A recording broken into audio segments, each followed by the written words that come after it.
Hello everyone.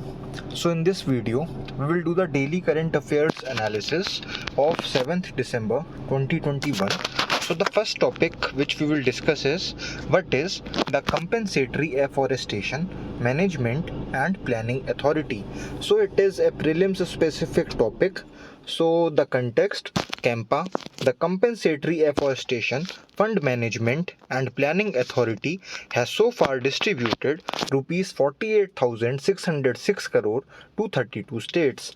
Jharkhand and Maharashtra each received over 3,000 crore, followed by Chhattisgarh and Odisha, which received close to 5,700 crore together.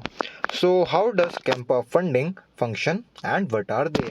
The Compensatory Afforestation Fund, a 54,000 crore tranche accumulated over a decade as environmental compensation from industry that has burned forest area for commercial purposes now gets CAMPA funds. So the mission statement of the CAMPA fund is as follows. The CAF Act 2016, which came into effect more than a decade after the fund was proposed, established the Compensatory Afforestation Fund Management and Planning Authority. The management guidelines for the fund, on the other hand, were not finalized until late August 2016. So, what is compensatory afforestation and how does it work? So, when forest land is diverted for non-forest purposes like as mining or industry, the user agency pays for forest planting on an equal quantity of non-forest land or twice the area of degraded forest land if no such land is available. So the funds are shared.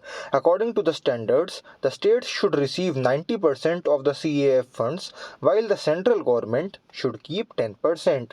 The funds can be used for things like catchment area treatment, assisted natural generation, forest management, wildlife protection and management, village relocation from protected areas, human wildlife conflict management, training and awareness generation, supply of wood saving devices, and other things. So, source of this news is The Hindu of 7th December 2021, page number 10. So, next topic is all about judicial and police custody. So, it is from GS paper 2 and topic is judiciary and criminal laws. So, the basic idea, the act of apprehending someone for the purpose of providing protective care is referred to as custody. The term arrest and custody do not mean the same thing. While every arrest does result in jail, the contrary is not true. When someone is arrested, their personal liberty is instantly jeopardized. It violates his right to liberty.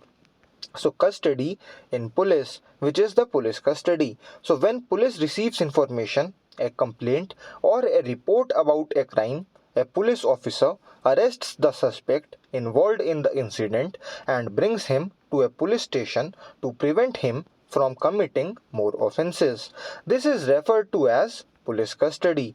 It is the incarnation of a suspect in the custody of the police in a police station's jail. During this confinement, which should not last longer than 24 hours, the investigating officer may question the subject. The investigating officer must bring the defendant to the appropriate judge within 24 hours, excluding travel time from the police station to the court. The judiciary's custody, which is known as the judicial custody. So the accused is in the custody of the concerned magistrate in judicial custody, whereas the accused is in the custody of the police in police custody. The accused is held in a police station lockup in the first case, but in the second case, the accused is imprisoned in a jail. The CRPC kicks in when a person is taken into custody by the police and he or she must be presented before a magistrate within 24 hours of the arrest. So what happens after judicial custody? Police can detain a person or place them in judicial custody. When a suspect is arrested, the first thing that happens to him is that he is placed in police custody. He is then taken before a magistrate and may be held in judicial custody or restored to police custody. What is the difference between police custody and judicial custody according to the CRPC? When a person suspected of committing a cognizable offence is seized and detained by the police and then produced within 24 hours excluding travel time, or when he surrenders himself to the nearest magistrate. The magistrate can then decide whether he should be released on bail or held in court or police custody. If the accused is a juvenile, his age must be determined and he must appear before the Juvenile Justice Board if he is found to be a juvenile. Suspects in custody of the police or the courts are presumed to be suspects. A suspect does not become a criminal until a court finds him or her guilty and sentences him or her to prison for the crime reported. Deterrents are provided by these types of custodies. When a police officer has custody of a suspect, he or she has the ability to treat him or her whatever he or she deems fit. When a suspect is arrested by the police while the investigation is still underway, the suspect's lawyer frequently asks for bail or judicial custody. When a suspect is placed in judicial custody, he or she becomes the responsibility of the court. The investigating officer is not allowed to question the suspect while he or she is in judicial custody. However, if the court deems the interrogations are essential based on the evidence submitted to it, the court may approve them. The source of this news is The Hindu of 7th December. So next is laws in India against dowry. So it is from GS paper 2 and topic is criminal justice system of India.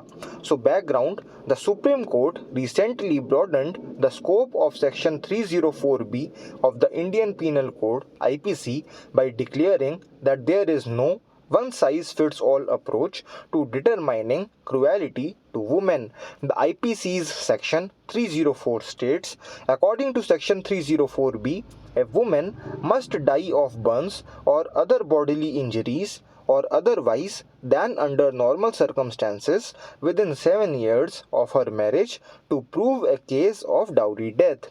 In conjunction with a dowry demand, she should have been subjected to brutality or harassment by her husband or in-laws soon before her death.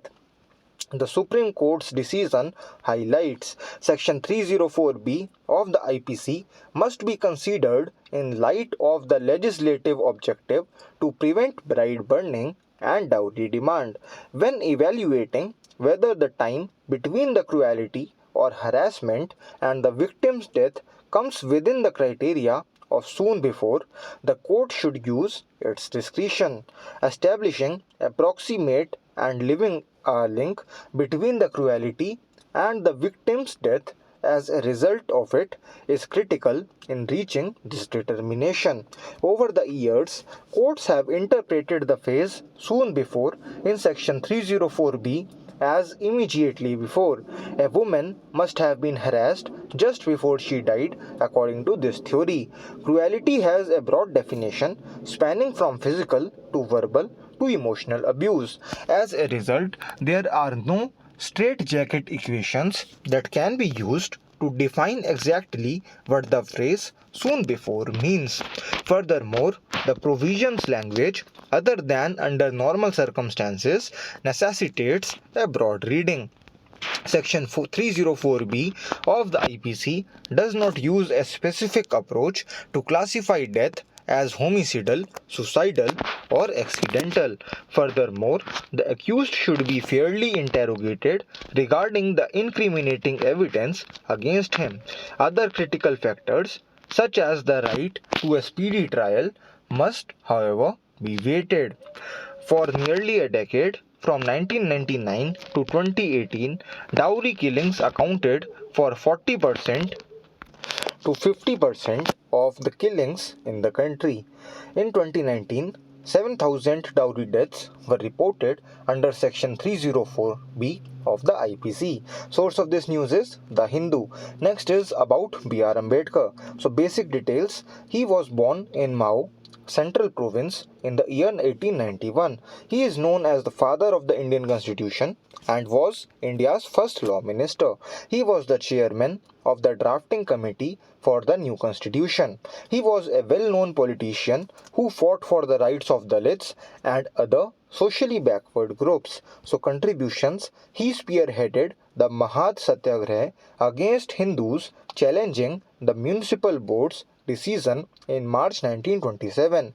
In 1926, the Mahad Municipal Board of Maharashtra issued an order to open the tank to all communities. The Mahad tank had previously been off limits to the untouchables. He was present in all the three round table conferences. The Pune Pact, struck in 1932 between Dr. Ambedkar and Mahatma Gandhi, abandoned the idea of separate electorates for the poor.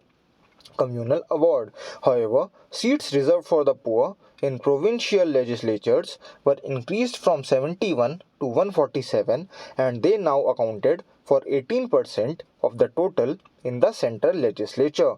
His recommendations to the Hilton Young Commission resulted in the formation of the Reserve Bank of India. Electoral and appointment processes. In 1936, he was elected to the Bombay Legislative Assembly as a representative (MLA). He was elected to Viceroy's Executive Council as a Labour member in 1942. Dr. Ambedkar accepted Prime Minister Nehru's invitation to join India's first cabinet as Minister of Law in 1947. Buddhist conversion. Due to differences over the Hindu Code Bill, he resigned from the ministry in 1951. He converted to Buddhism. He died on the 6th of December 1956. Mahaparinirvan Divas. Chaitya Bhumi, Dr. B.R. Ambedkar's memorial, is located in Mumbai. He was awarded the Bharat Ratna, India's highest civilian honor, posthumously in 1990. So among the important works are Mukh Nayak, Bharat Bahishkrit Sabha, Janta Santa, and books include Caste Extinction, Who is More Powerful, Karl Marx or Gautam Buddha, Why Did the Untouchables Become Untouchables, Buddha and the Dhamma of the Buddha, Hindu women's organizations, Bahishkrit Hitkarni Sabha's Rise and Fall, Independent Labour Party, Scheduled Caste Federation. So the importance of B.R. Ambedkar in today's world. Caste-based inequality still occurs in India. While reservation has given Dalits a political identity and allowed them to form their own political parties, they still trail behind in social, health and education and economic aspects. There has been an upsurge in polarization and politicization among communities. The source of this news is The Hindu. Next is details of the NDPS Amendment Bill 2021. So context: the NDPS Amendment Bill 2021 was recently tabled in the Lok Sabha. Its goal is to replace a law that took effect on September 30, 2021. What is the objective of the bill? The bill was introduced by the government to address an omission that rendered Section 27 of the Act ineffective, which punishes those who finance unlawful trade. The Act was revised in 2014 to make it simpler to get narcotic opioids for medical purposes, but the criminal provision was not changed. In June 2021, the Tripura High Court found a fault in the Act and directed the Union Home Ministry to change the requirements of Section 27. What prompted to make this change? The drafting error was uncovered after an accused filed a special court appeal in Tripura, claiming that he could not be charged since Section 27A refers to a blank list. The Tripura High Court then requested that the law be changed by the centre. What had gone wrong was this: the oddity surfaced in 2014 when the Narcotic Pharmaceuticals and Psychotropic Substances (NDPS) Act was updated to facilitate medical access to narcotic pharmaceuticals by removing state prohibitions on exporting and licensing essential narcotic drugs. Prior to the 2014 modification, the term illicit traffic was defined in subclauses 1 to 5 of Clause 8A of Section 2 of the Act. After inserting a new clause in Section 2 defining essential narcotic drugs, the NDPS Amendment Act of 2014 renamed this clause as Section 27A of the NDPS Act. On the other hand, it did not make any inadvertently consequential changes. The following are some of the bill's critiques. Because it relates to offences that occurred before 2014, few commentators believe that the bill infringes on citizens' fundamental rights. So, NDPS Act, manufacturing, possessing, selling, buying, transporting, storing, or using any narcotic substance is prohibited in India. It has been updated 3 times since 1988, 2001, and 2014. It applies to the entire country of India as well as Indian citizens living abroad.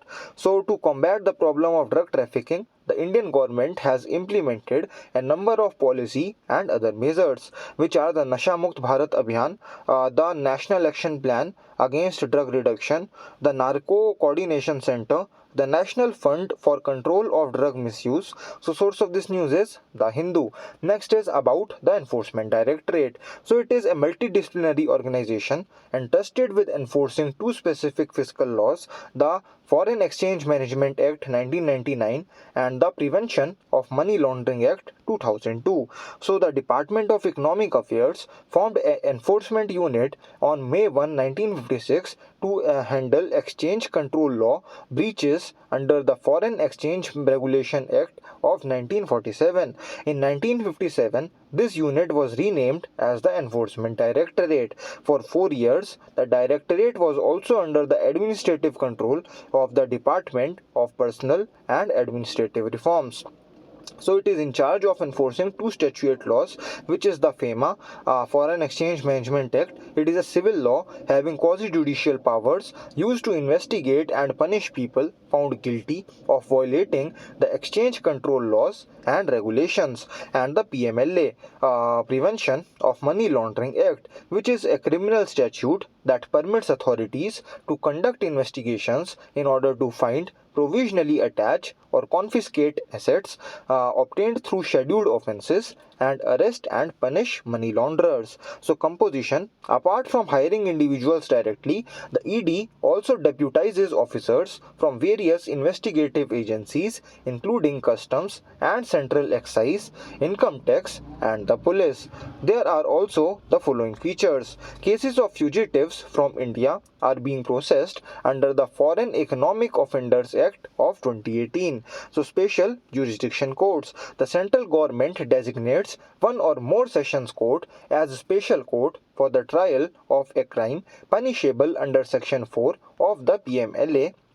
Any appeal against a PMLA court order can be lodged directly with the jurisdiction of the High Court. The source of this news is The Hindu.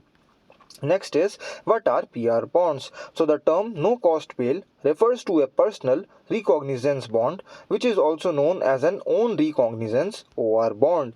With this type of bond, a person is freed from custody without having to file for bail. They must, however, appear in court as scheduled and sign a release from expressing this assurance in writing. The individual is then released from custody on the condition that they must appear in court and follow any court-imposed conditions of release. The source of this news is The Hindu of 7th December 2021. Next is about the Physalia acuta snail. So it is a prelim-specific topic. So it is a snail, air-breathing freshwater and a small snail that relates to the Physidae family of aquatic gastropod mollusks. It is left-handed or sinistral. This snail is also known as the European Physa, tadpole snail, bladder snail, and acute bladder snail. Physa acuta, Physa heterostropha, and Physa integra are various names for Physalia acuta snail. So, source of this news is The Hindu of 7th December 2021, page number 5. So, thanks a lot for watching the analysis video. Have a nice day.